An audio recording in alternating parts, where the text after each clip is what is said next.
Glenn Matlock's replacement was Johnny Rotten's old mate, Sid Vicious, recruited more for his offensive attitude than for any musical ability. One of the few times the Vicious and Rotten double act allowed themselves to be interviewed was on Radio 1's Rock On, with John Tobler. The title of the album you did put out, whose decision was it? Ours. Steve always says that, it's his catchphrase. It's something that Steve always used to say. Because he's rude. And decadent. Uncouth. Fat.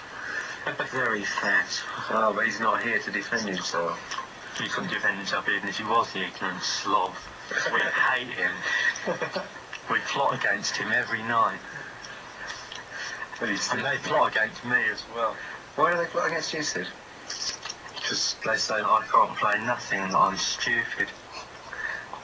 That isn't a plot, that's just a fact. Next question?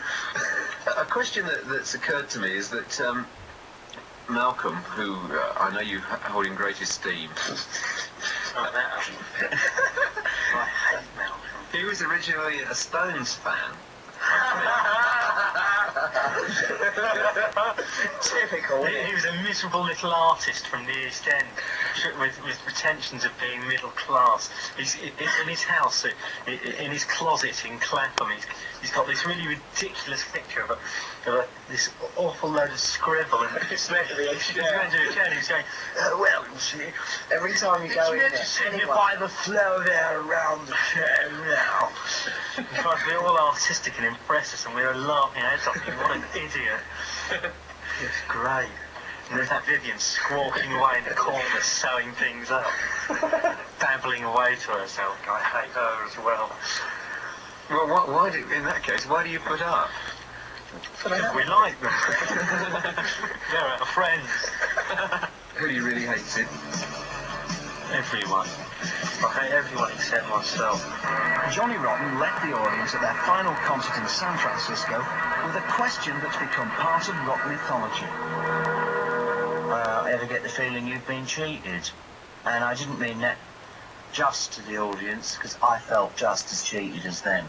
That this whole thing had become a pantomime, and it was not real anymore.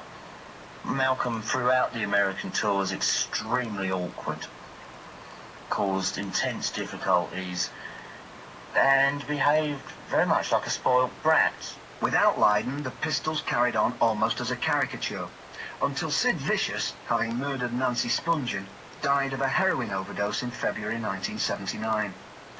Compared with their incandescent rise, the Pistols' decline and fall was a shabby anticlimax.